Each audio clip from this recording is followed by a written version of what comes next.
오늘 하나님께서 우리에게 주신 말씀은 창세기 32장 21절부터 32절까지 이 말씀입니다. 제가 읽어드리겠습니다. 창세기 32장 21절부터 32절까지. 그 예물은 그에 앞서 보내고 그는 무리 가운데서 밤을 지내다가 밤에 일어나 두 아내와 두 여종과 11 아들을 인도하여 야복 나루를 건널세 그들을 인도하여 시내를 건너가게 하며 그의 소유도 건너가게 하고 야곱은 홀로 남았더니 어떤 사람이 날이 새도록 야곱과 씨름하다가 자기가 야곱을 이기지 못함을 보고 그가 야곱의 허벅지 관절을 치매 야곱의 허벅지 관절이 그 사람과 씨름할 때에 어긋났더라. 그가 이르되 날이 새려하니 나로 가게 하라. 야곱이 이르되 당신이 내게 축복하지 아니하면 가게 하지 아니하겠나이다. 그 사람이 그에게 이르되 내 이름이 무엇이냐? 그가 이르되 야곱이니이다. 그가 이르되 내 이름을 다시는 야곱이라 부를 것이 아니요 이스라엘이라 부를 것이니 이는 내가 하나님과 및 사람들과 겨루어 이겼음이니라. 야곱이 청하여 이르되 당신의 이름을 알려주소서. 그 사람이 이르되 어찌하여 내 이름을 묻느냐 하고 거기서 야곱에게 축복한지라.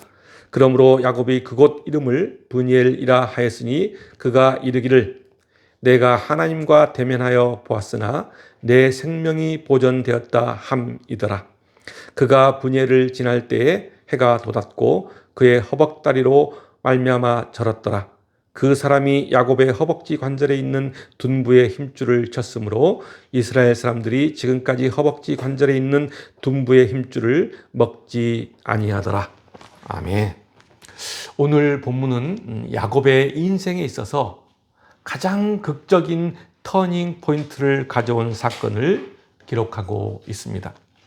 바로 야복 강가에서 하나님과 씨름하여 새로운 이름을 얻은 사실입니다.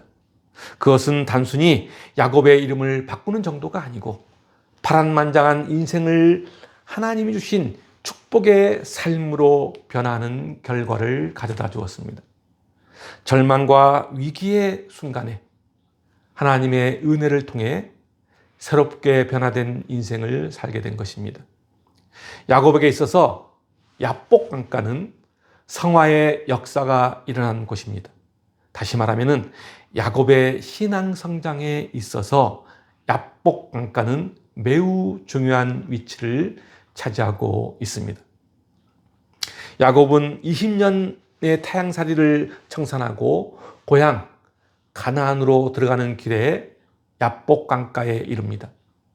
그러나 고향으로 돌아가기에는 아직 커다란 문제가 남아 있습니다.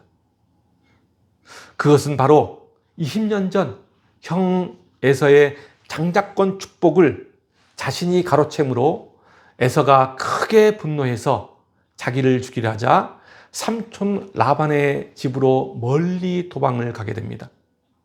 야곱은 삼촌 라반의 집에서 하나님의 은혜로 많은 재물을 모으고 결혼도 했지만은 여전히 고향 가나안이 그리웠습니다. 고향으로 돌아가는 과정에 형 에서와의 문제는 여전히 그대로 남아 아직 해결되지 않았습니다. 형 에서와의 문제는 야곱에게 있어서 아직도 커다란 두려움과 공포로 남아 있습니다. 야곱은 삼촌 라반의 집을 떠나 고향 가나안으로 돌아가는 도중에 야복 강가에 머무르게 되는데 이곳에서 형 에서와의 문제를 해결하기 위해 몸부림치며 기도합니다. 야곱이 귀향한다는 소식을 들은 에서는 400명의 장정들을 거느리고 야곱에게 행합니다. 에서가 400명의 장정들을 거느리고 자신에게 온다는 소리를 들은 야곱은 더욱더 불안과 두려움에 몸부림칩니다. 이에 야곱은 과거의 지은 죄에 대하여 진심으로 용서를 구하고 형 에서의 환심을 사기 위해 자신이 소유한 엄청난 가축들을 에서에게 예물로 보냅니다.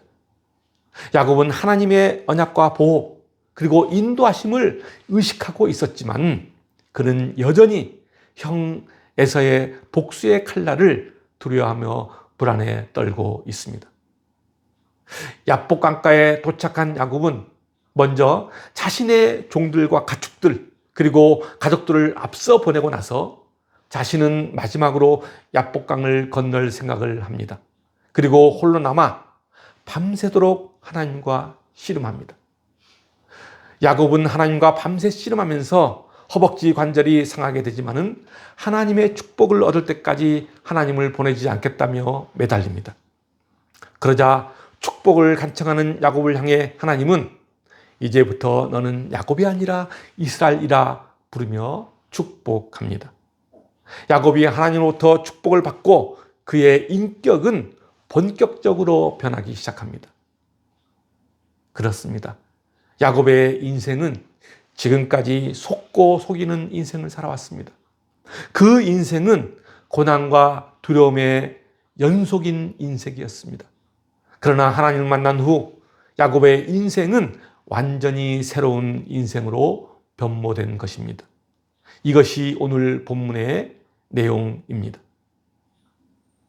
오늘 본문은 고난과 두려움에 살아가는 인생의 문제를 해결하기 위해 몸부림치는 연약한 인간 야곱의 모습을 생생하게 그리고 있습니다.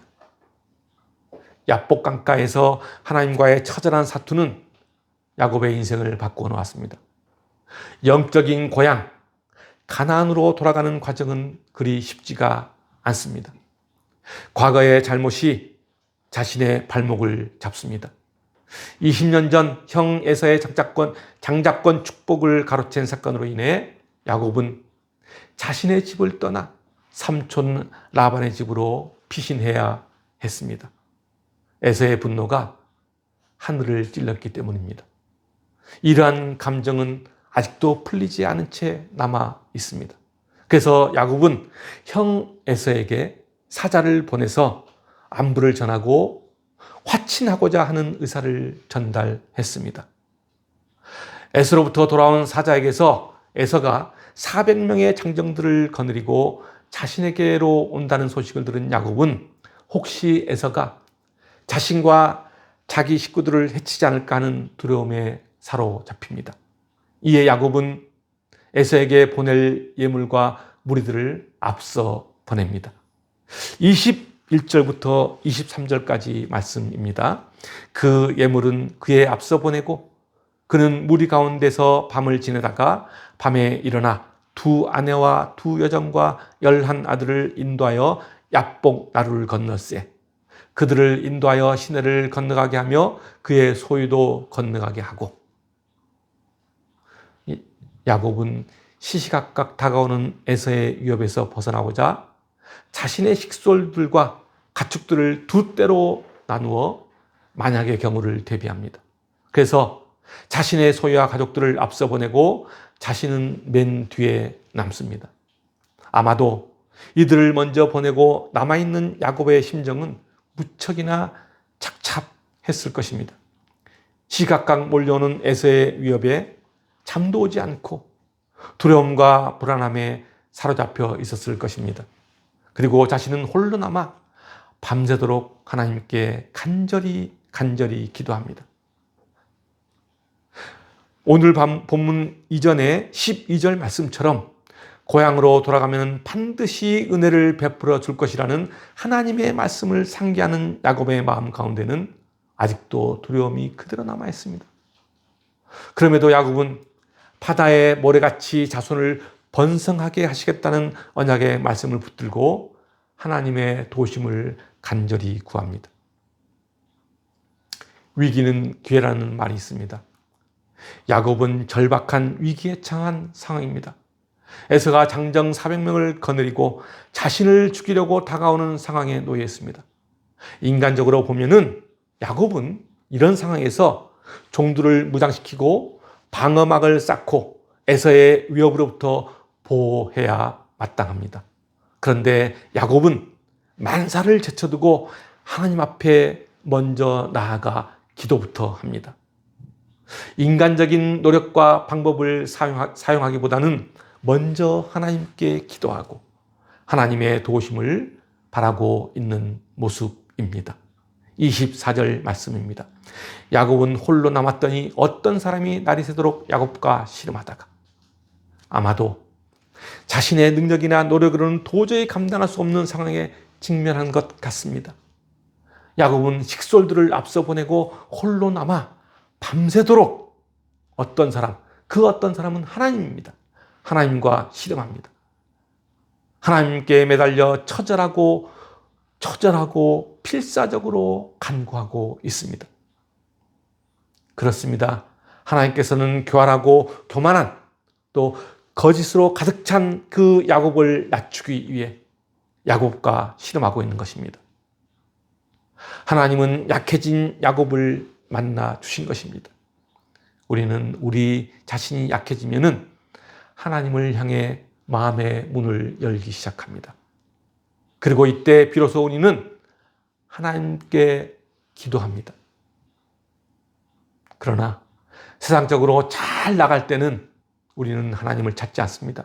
아니, 하나님을 찾지 않는 것이 아니라 하나님이 내 삶에 거추장스러울 때가 있습니다.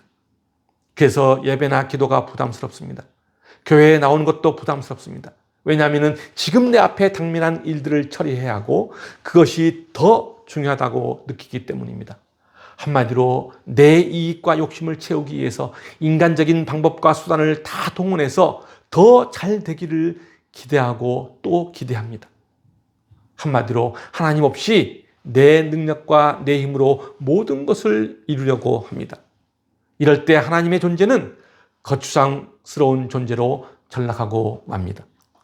하나님의 존재가 내 마음속에서 사라져야 세상적인 욕심으로 제사를 불리고 또 높은 지위를 차지할 때 큰 부담이 없을 텐데, 하나님의 존재가 내 마음속에 있으면은 무슨 일을 하려고 하면은 그것이 신경에 매우 거슬립니다. 그런데 내 눈앞에 내가 도저히 감당하기 어려운 커다란 문제가 생겨 어떤 위기에 직면하면은 어떻습니까? 먼저 인간적인 방법으로 그 문제를 해결해 보려고 무진 애를 씁니다. 그러다가 결국 인간적인 노력과 방법으로 문제가 해결되지 않으면 어떻게 합니까? 하나님께 나아갑니다. 하나님을 찾기 시작합니다. 오늘 본문의 야곱도 마찬가지입니다. 절체절명의 위기와 두려움이 몰려오자 하나님을 간절히 찾습니다. 모든 수단과 방법을 동원해 보지만은 마음속 깊이 남아있는 두려움과 불안은 어찌할 수가 없습니다. 결국 하나님을 의지하지 않는 인간적인 방법은 그 어떠한 문제 해결에 도움이 되지 못한다는 사실을 깨닫게 됩니다. 그것은 오히려 자신에게 고통만 가중시키는 어리석은 행동이라는 사실을 알게 된 것입니다. 그래서 야곱은 하나님의 도우심을 입기 위해 하나님을 붙잡고 필사의 기도를 한 것입니다. 그렇습니다. 하나님은 우리와 항상 함께 하시며 우리의 고통과 어려움을 아시고 우리의 간구에 응답하시는 분이십니다. 또한 하나님은 당신을 간절히 찾는 불쌍한 영혼을 건져 주십니다. 시편 91편 14절과 15절은 이렇게 말씀하고 있습니다. 하나님이 이르시되 그가 나를 사랑한즉 내가 그를 건지리라. 그가 내 이름을 안즉 내가 그를 높이리라. 그가 내게 간구하리니 내가 그에게 응답하리라. 그들이 환난 당할 때에 내가 그와 함께하여 그를 건지고 영화롭게 하리라고 하나님은 말씀하고 계십니다. 그렇습니다. 하나님은 우리와 항상 함께 하시며 우리를 건지시고 영화롭게 하시는 분이십니다. 다시 오늘 본문 25절로 돌아가 보겠습니다. 자기가 야곱을 이기지 못함을 보고 그가 야곱의 허벅지 관절을 치매 야곱의 허벅지 관절이 그 사람과 씨름할 때에 어긋났더라. 야곱은 밤새도록 하나님과 씨름하다가 허벅지 관절이 어긋나는 상황에 이르게 됩니다. 이로써 야곱은 자신의 무력함을 인정하고 자기 힘으로 하려던 그 어떤 시도도 이제는 내려놓습니다. 그리고 하나님을 전적으로 의지합니다. 허벅지 관절이 어긋났다는 것은 자신이 얼마나 나약한 인간인지를 뼈저리게 느꼈다는 것을 의미합니다. 야곱은 자신이 왜 하나님과 씨름해야 하는지 그 까닭을 비로소 알게 된 것입니다. 우리는 흔히 어려움을 만나면은 내 환경이 바뀌기를 기대합니다. 막혔던 문제들이 갑자기 뻥 뚫리고 해결하기 어려웠던 것들이 술술 해결되기를 바랍니다. 그것이 하나님의 은혜라고 착각하기도 합니다. 그러나 오늘 본문에서 야곱의 허벅지 관절이 어긋났다는 것은 외부의 환경이 변한 것이 아니라 야곱의 마음이나 야곱의 자세, 그리고 바라보는 시선이 달라졌음을 의미합니다. 그러니까 여전히 형 에서의 존재, 그 존재는 두려움 그 자체이지만 그 상황을 바라보는 야곱의 시선이 달라졌음을 의미합니다. 다시 말하면은 야곱의 인격과 성품이 서서히 변화된 것입니다. 형 에서가 장정 400명을 거느리고 자신에게 달려온다는 소식은 야곱에게 커다란 위협이 되었음에 틀림없습니다. 그러나 야곱은 그 위협을 하나님의 은혜로 극복하게 됩니다. 하나님의 은혜로 지금까지 바라봤던 시선이 달라졌고 자기 중심적인 모습이 아니라 점점 더 성숙한 하나님 중심의 모습으로 변한 것입니다. 야곱은 자신의 허벅지 관절이 어긋남으로 비로소 자신의 과거 생활을 청산하고 하나님께 돌아오게 된 것입니다. 그리고 자신의 안전한 삶은 오직 하나님을 신뢰하는 것으로부터 온다는 사실을 또한 알게 된 것입니다. 야복 강가에서 하나님과 씨름했던 야곱은 하나님으로부터 이스라엘이라는 새로운 이름을 얻게 됩니다. 28절 말씀입니다. 그가 이르되 내 이름을 다시는 야곱이라 부를 것이 아니요 이스라엘이라 부를 것이니 이는 내가 하나님과 및 사람들과 겨루어 이겼음이니라. 이스라엘이라는 이름의 의미는 하나님과 겨루어 이긴 자입니다. 그러니까 야곱의 이름은 더 이상 과거의 사기꾼이 아니라 하나님의 언약을 계승할 자다운 삶을 살아가게 될 것이라는 하나님의 의지가 개입된 것입니다. 더 이상 도망자가 아닌 하나님으로부터 복을 받을 만한 자로 거듭나게 될 것임을 의미합니다. 야곱의 인생이 어떠했습니까? 사실 형 에서를 속이고 축복권을 강탈한 일로 인해 20년 동안 고향으로 돌아오지도 못하고 힘겹게 살아왔습니다. 그리고 오랜 세월이 흘렀지만 야곱은 여전히 자신을 죽이려고 했던 형 에서를 두려워하고 있었습니다. 이렇게 야곱은 자신의 신변에 대한 두려움으로 사로잡혀 살고 있으면서 허벅지 관절이 어긋남에도 불구하고 끝까지 하나님을 붙잡고 자신에게 복 주기를 간절히 바랬습니다. 그러나 하나님은 오늘 본문 27절에서 내 이름이 무엇이냐라고 물으십니다. 이름을 묻는다는 것은 그 사람의 정체성과 전 인격의 소재를 묻는 것이기도 하지만은 동시에 과거의 야곱에서 이제는 변화되어야 함을 촉구하는 말씀이기도 합니다.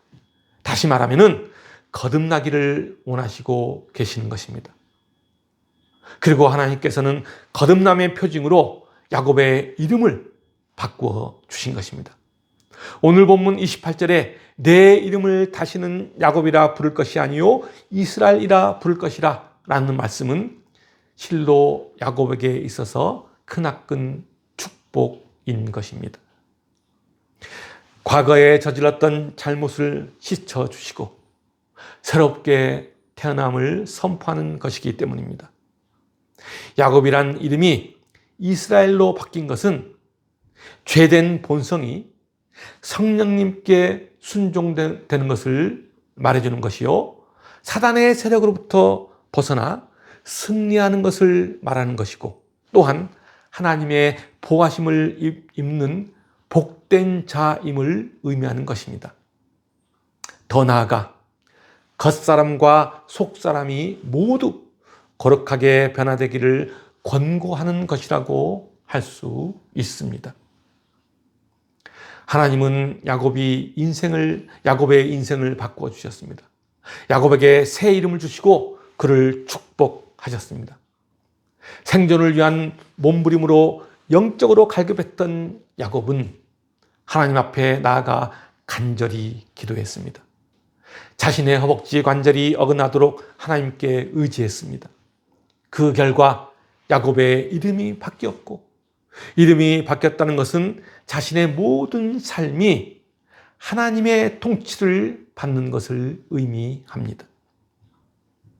야곱은 전적으로 하나님께 의지하면서 자신의 모든 것을 하나님께 맡기고 간절하게 기도한 것입니다. 그것이 바로 야곱의 인생을 바꾸게 된 계기입니다. 사랑하는 성도 여러분, 그런데 우리가 하는 기도는 어떻습니까? 사업이 잘 되게 해달라는 기도입니다. 우리 아들 좋은 대학에 들어가게 해달라는 기도입니다. 나의 질병이 깨끗하게 낫게 해달라는 기도입니다. 내 앞길이 술술 잘 풀리게 해달라는 기도입니다. 이러한 기도는 비나이다 기도입니다. 기복적인 기도이며 주술적인 기도에 불과합니다. 그렇다면 우리에게 있어서 기도란 무엇일까요? 우리에게 기도란 이런 것입니다. 하나님이 누구시고 하나님의 능력이 어떠하며 하나님이 우리에게 목적한 바가 무엇인지를 깨닫게 하는 것이 기도의 목적이 있는 것입니다. 우리 모두는 세상의 기준으로 볼 때 아무리 모자람이 없어 보여도 하나님 앞에서는 무기력한 자입니다. 그리고 불쌍하고 가난한 자입니다. 그러므로 우리는 하나님께 이렇게 기도해야 합니다. 하나님 아버지, 나는 아무것도 할 수 없습니다. 나를 불쌍히 여기시고 나를 주님의 손길로 새롭게 해 주옵소서. 하나님, 저는 죄인입니다. 이 죄인이 주님 앞에 머리 숙여 기도드리오니 나의 회개를 받아 주옵소서. 이것이 진정한 참된 성도의 기도입니다. 하나님께 전적으로 의지하는 기도, 그것이 우리의 삶을 바꾸고 우리의 눈을 새롭게 한다는 사실입니다. 우리의 삶을 변화시키고 새롭게 하시는 분은 하나님이십니다. 사람의 힘이나 능력으로는 변화되지 않습니다. 오직 하나님을 진정으로 만나야 우리가 변화됩니다. 진정으로 하나님을 만나는 것은 창조자 하나님의 형상으로 우리가 새 사람을 입는다는 것을 의미합니다. 골로새서 3장 10절은 이렇게 말씀하고 있습니다.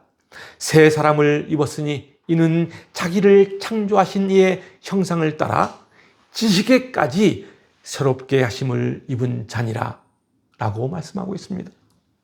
그렇습니다. 새 사람을 입는다는 것은 하나님의 형상을 입는다는 것이며, 하나님의 형상을 입는 것은 우리의 지식과 머리로 입는 것이 아니고 영적 갈급함으로 만나고 입어야 합니다. 영적 갈급함으로 주님께 나아갑시다. 그리고 내 삶을 주님께 온전히 맡기십시다.